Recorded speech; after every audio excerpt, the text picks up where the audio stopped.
तो कैसे हैं आप लोग? आशा करता हूँ बहुत अच्छी होंगे, घर पे होंगे और स्वस्थ होंगे। तो जैसा कि आप सबको मालूम होनी चाहिए कि अभी हम लोग का क्रैश कोर्स चल रहा है और आज इंग्लिश का तीसरा दिन होगा। इससे पहले इंग्लिश का 2 पार्ट का वीडियो बन करके अपलोड हो चुका है। अगर अभी तक आप लोग वो वीडियो नहीं देखे हैं तो कृपया करके प्लेलिस्ट में जाइए और उस वीडियो को देख लीजिए ताकि आपके बोर्ड एग्जाम की तैयारी अच्छे से हो सके और अभी जो हम लोग का क्रैश कोर्स चल रहा है यह आपको अच्छे से समझ में आ सके।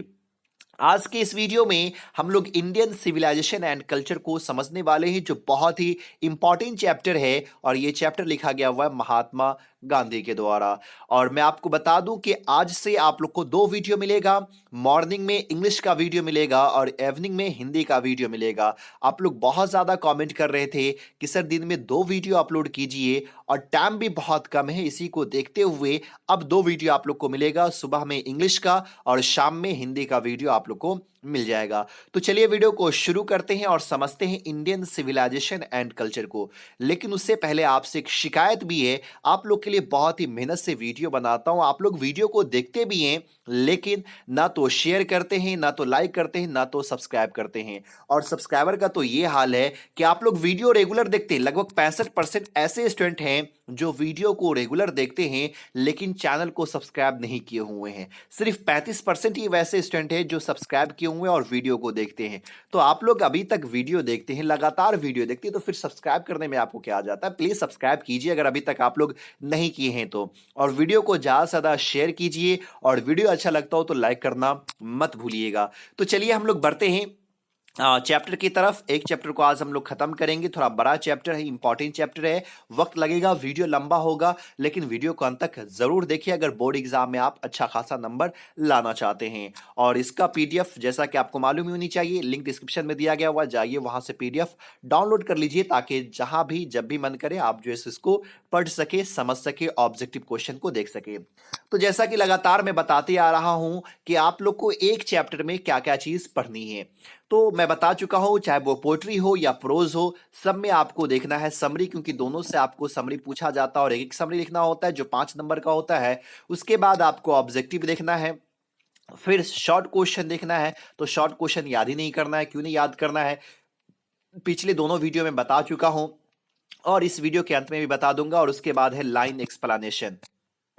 तो हर एक चैप्टर में आप लोग को ये 4 चीजों को देखनी है। तो चलिए हम लोग शुरू करते हैं और समझते हैं सबसे पहले बायोग्राफी को, यानी कि महात्मा गांधी के बारे में जानने की कोशिश करते हैं। शॉर्ट में जो इंपॉर्टेंट है उस चीज को जानते हैं। तो चलिए पहला पॉइंट कह रहा है, Gandhi ji was born on 2 October 1869 at Porbandar Gujarat India. Mahatma Gandhi का जन्म 2 अक्टूबर 1869 ईस्वी को पोरबंदर गुजरात इंडिया में हुआ था। Gandhi ji is popularly known as Bapu और father of the nation. Gandhi ji को हम लोग बापू या फिर फादर ऑफ नेशन के नाम से जानते हैं। ये दोनों बहुत ही इंपॉर्टेंट है, एक बार क्वेश्चन भी जैसो पूछा गया हुआ है। तो गांधी जी को हम लोग बापू या फिर फादर ऑफ नेशन के नाम से, राष्ट्रपिता के नाम से जो है सो जानते हैं। He was more a spiritual then a politician. तो गांधी जी जो थे वो लीडर से ज्यादा, पॉलिटिशियन से ज्यादा स्पिरिचुअल थे, यानी कि कहते हैं ना आध्यात्मिक, जो कहते हैं जो आत्मा का सुनता हो, गहन विचार करने वाले हो। तो पॉलिटिशियन कम और स्पिरिचुअल जो है सो ज्यादा थे। आगे कहते हैं from 1915 till 1948 he completely dominated Indian politics. तो महात्मा गांधी का जो भारतीय पॉलिटिक्स पे जो प्रभाव था वो 1915 से लेकर के 1948 ईस्वी तक है कि नहीं, क्योंकि 1915 में जब वो भारत आए तभी से वो पॉलिटिक्स में जुड़ जाते हैं और मरते दम तक जो है वो भारत में जुड़े रहते हैं और ये भारत में जो है सो पॉलिटिक्स पे उनका प्रभाव रहता है। तो 1915 से लेकर के 1948 ईस्वी तक ये बातें याद रखना, इंपॉर्टेंट क्वेश्चन जो है सो बनता है।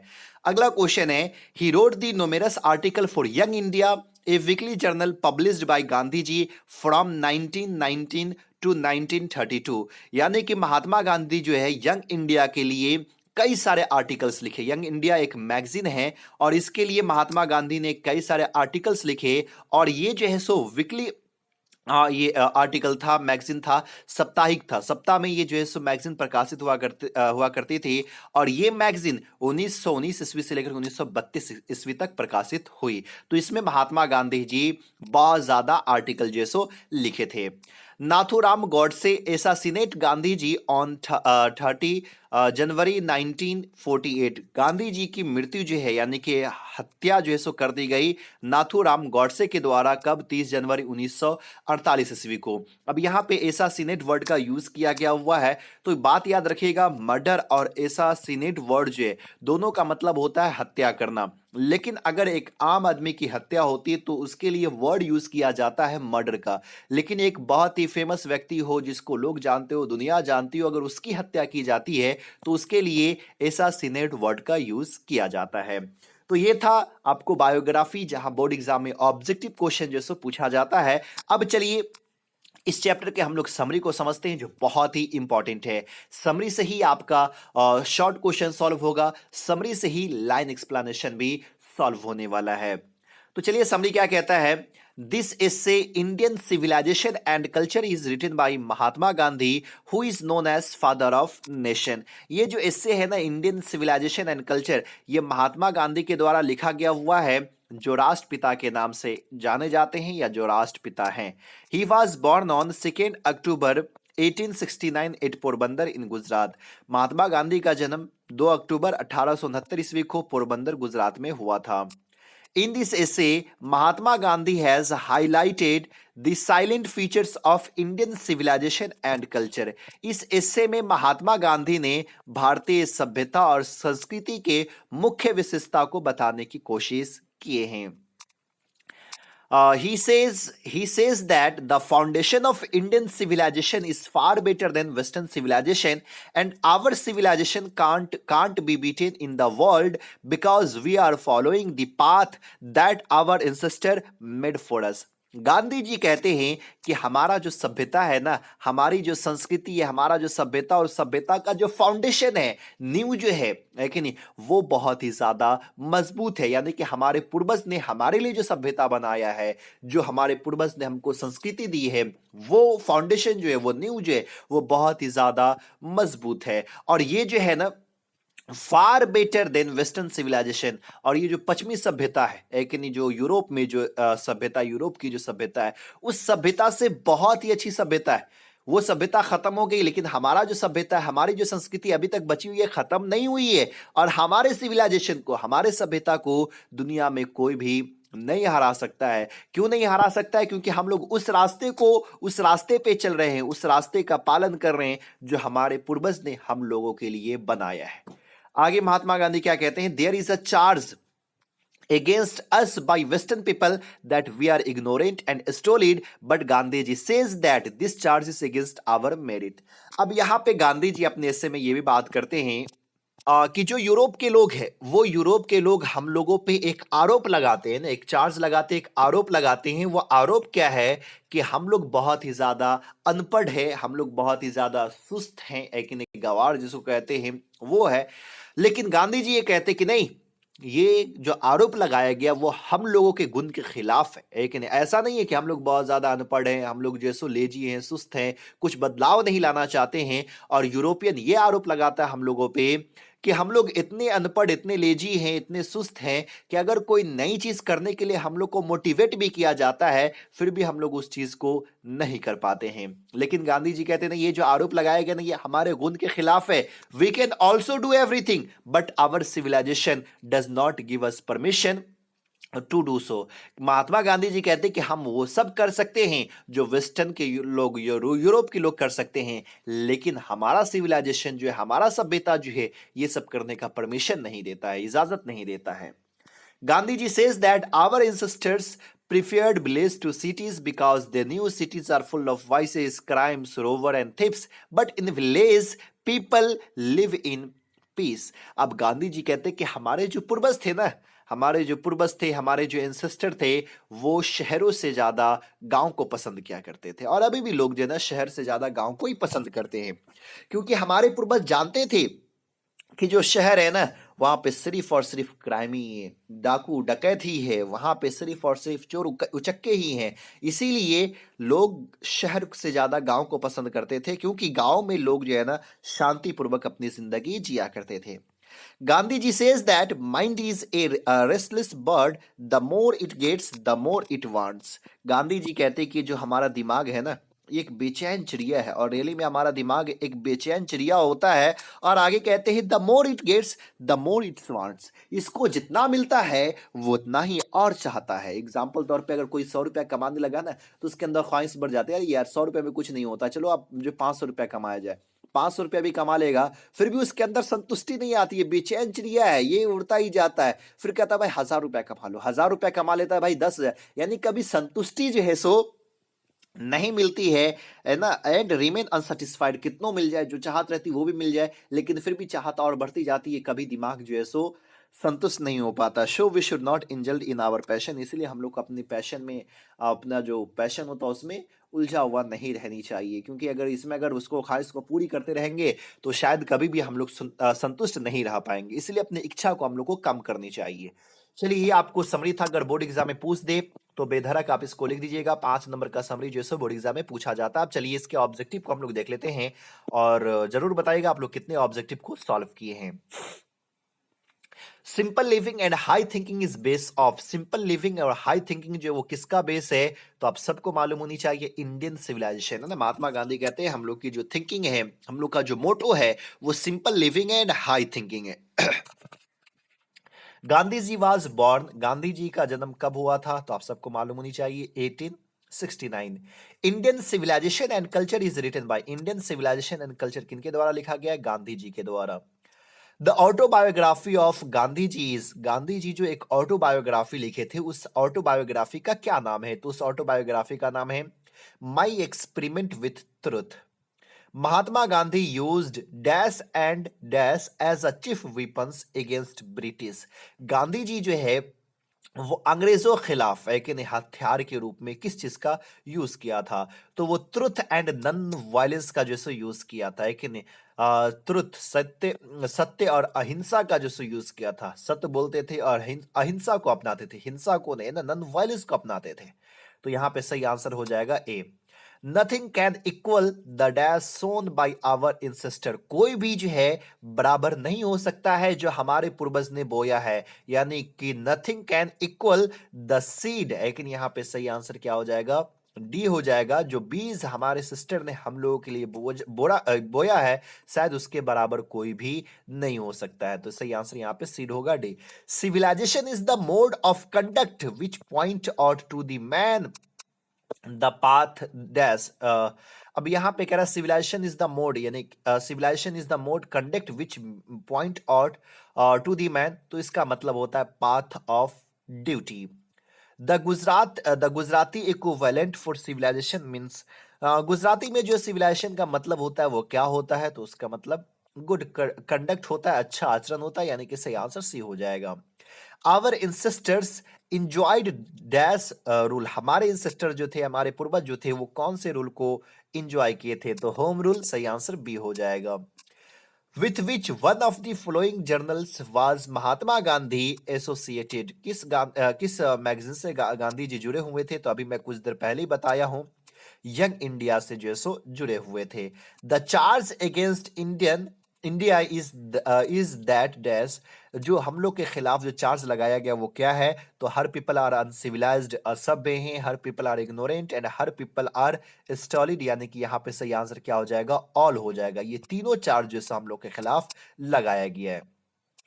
Sacrifice is the sole aim of our dash, ये सक्रीफाइस जो है ना ये किसका एक एम था, एक सोल एम था, आत्माओं से जुड़ा हुआ था, तो वो ऋषि का था। सही आंसर यहाँ पे डी हो जाएगा। अगला क्वेश्चन है फेरोज व रूलर्स ऑफ एशियंट, फेरोज जो थे वो कहाँ के रूलर थे, कहाँ के शासक थे, तो ये पहले जो भी इजिप्ट में शासन किया करते थे उसको जो सो फेरोज कहा जाता था, तो सही आंसर यहाँ पे इजिप्ट हो जाएगा। चलिए अगले क्वेश्चन की तरफ बढ़ते हैं, क्वेश्चन नंबर 14 की तरफ। अगला क्वेश्चन है dash were rulers of Egypt, जो इजिप्ट के रूलर्स थे उसको क्या कहते हैं, तो वही क्वेश्चन आ गया फेरोज। Indian civilization and culture is dash, Indian civilization and culture क्या है, तो ये एक एस्से है, तो सही आंसर जो है सो ए हो जाएगा। गिबॉन इज एसोसिएटेड विथ, ये गिबॉन जो है वो कहाँ का सिविलाइजेशन है, कहाँ से ये जुड़ा हुआ है, तो ये है इटली से, सही आंसर जो है सो ए होगा। Civilization is the state of development of dash, civilization में किसकी तरक्की होती है, किसकी तरक्की के लिए एक स्टेट होता है, तो वो पीपल के लिए होता है कि नहीं। कोई भी सिविलाइजेशन होता तो वो इंसान के लिए होता है, इंसान की तरक्की होती है, इंसान को सिविलाइज्ड बनाता है, सभ्य बनाता है। Our forefathers did not invent machinery because हमारे पूर्वज जो है वो मशीन का आविष्कार नहीं किए, क्यों? क्योंकि उन लोग की सोच थी these would have made us lazy, क्योंकि ये मशीन हम लोग को जैसो सुस्त बना देगा। Indian glory is that it is dash, Indian glory जो है, इंडियन की जो इंडिया की जो ग्लोरी है, वो जो महिमा है ना, वो क्या है? इमूवेबल है, यानी कि खत्म नहीं किया जा सकता, ये अडिग है लेकिन इमूवेबल है। चलिए, dash is known as father of nation और बापू महात्मा गांधी, ए हो जाएगा। चलिए अगले क्वेश्चन की तरफ बढ़ते हैं, क्वेश्चन नंबर 21 की तरफ। Dash was a spiritual leader than a politician Mahatma Gandhi. My experiment with truth was written by Mahatma Gandhi. The people of Europe learn their lesson from the writing of dash and of the dash, यानी कि जो Europe के जो लोग थे, Europe के जो लोग थे, वो कहाँ के विद्वानों के द्वारा या कहाँ के राइटर्स के द्वारा लिखी गई किताबों को जो है सो पढ़ते थे या सीखते थे, तो वो ग्रीस और रोम से सीखते थे। ग्रीस और रोम के जो राइटर होते थे उससे वो सीखते थे, उससे वो जानते थे कि उसका सिविलाइजेशन कैसा है। The mind is dash, the more it gets the more it wants, तो क्या हो जाएगा? The mind is a restless bird हो जाएगा। I am no hater of dash, तो महात्मा गांधी कहते हैं कि मैं जो है वो वेस्टर्न का हेटर नहीं हूं, मैं वेस्टर्न से नफरत नहीं करता हूं। तो यहाँ पे सही आंसर जो है सो सी हो जाएगा। अगला क्वेश्चन कह रहा है the world famous Attic civilization is dash, ये क्वेश्चन भी बोर्ड एग्जाम में पूछा गया हुआ है। तो एटिक सिविलाइजेशन कहाँ का है? तो ये ग्रीस का है, सही आंसर ए हो जाएगा। Gandhi ji dominated Indian politics during 1915 से लेकर के 1948 ईस्वी तक, बायोग्राफी में हम लोग देख चुके हैं। Plain living and high thinking is the motto of dash, ये plain living and high thinking कहाँ का मोटो है? तो ये वेस्टर्न फिलोसफर का। हम लोग का है simple living and high thinking और उन लोग का है plain living and high thinking. अगला क्वेश्चन है the value of dash are glittering even today. हाँ, हम लोग का जो सिविलाइजेशन है, इंडियन सिविलाइजेशन, जो भारतीय सभ्यता, जिसका वैल्यू आज भी चमक रहा है, यानी कि सही आंसर ए हो जाएगा। Dash were satisfied with small villages, तो हमारे इंसेस्टर जो थे वो गांव से संतुष्ट थे।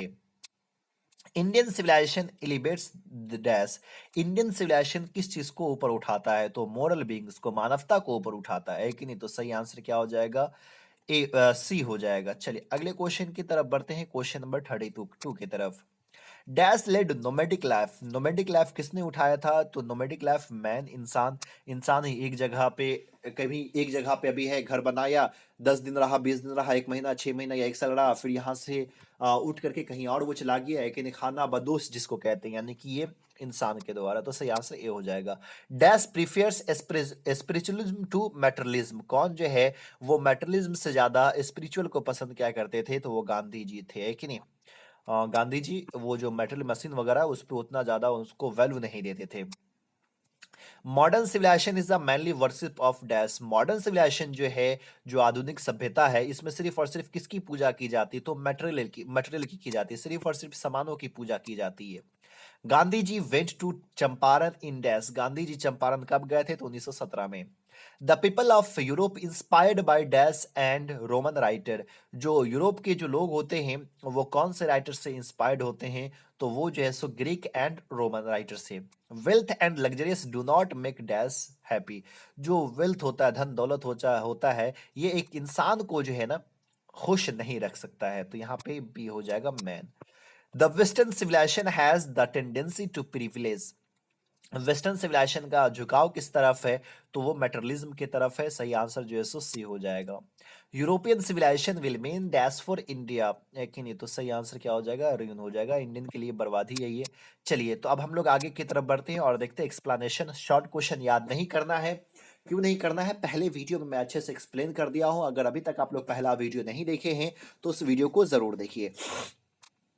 तो देखिए, इंडियन सिविलाइजेशन एंड कल्चर से लाइन को आपको कैसे पहचाना है? तो यहाँ पे मैं 3 लाइन दे दिया हूं। अगर इस बार अगर इंडियन सिविलाइजेशन एंड कल्चर से अगर क्वेश्चन पूछा जाता है तो शायद यही 3 लाइन जो है सो आपको दिया जाएगा। और आप लोग पोएट्री सेक्शन का जो देखिए, तो पोएट्री सेक्शन में मैं पूरा जो है सो बता ही चुका हूँ, ट्रिक्स जो है सब समझा चुका हूँ।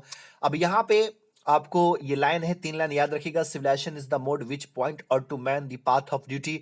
अगर ये लाइन रहे या ये लाइन रहे या ये लाइन रहे तो आप समझ जाइए ये लाइन कहां से लिया गया हुआ, इंडियन सिविलाइजेशन एंड कल्चर से। अब इसको कैसे एक्सप्लेन करना है तो बहुत ही सिंपल है, जो तरीका आप लोग को हम बताते आ रहे हैं उसी तरीका को फॉलो कीजिएगा। लिख देना this the given stanza has been taken from, या फिर ये लिख सकते हैं दीज लाइन्स, है ना, दीज लाइन्स, है ना, दीज लाइन्स लिख सकते हैं, these lines have been taken from Indian civilization and culture which is written by Mahatma Gandhi. और उस महात्मा गांधी के बारे में लिख देंगे is known as father of nation. और उसका पैराग्राफ चेंज करने के बाद जो आप समरी याद की उस समरी की इंपॉर्टेंट लाइन को आपको क्या कर लेना है, लिख देना है। 2-3 लाइन जो है सो लिख देना है। इस तरह से आपका लाइन एक्सप्लेनेशन सॉल्व हो जाएगा।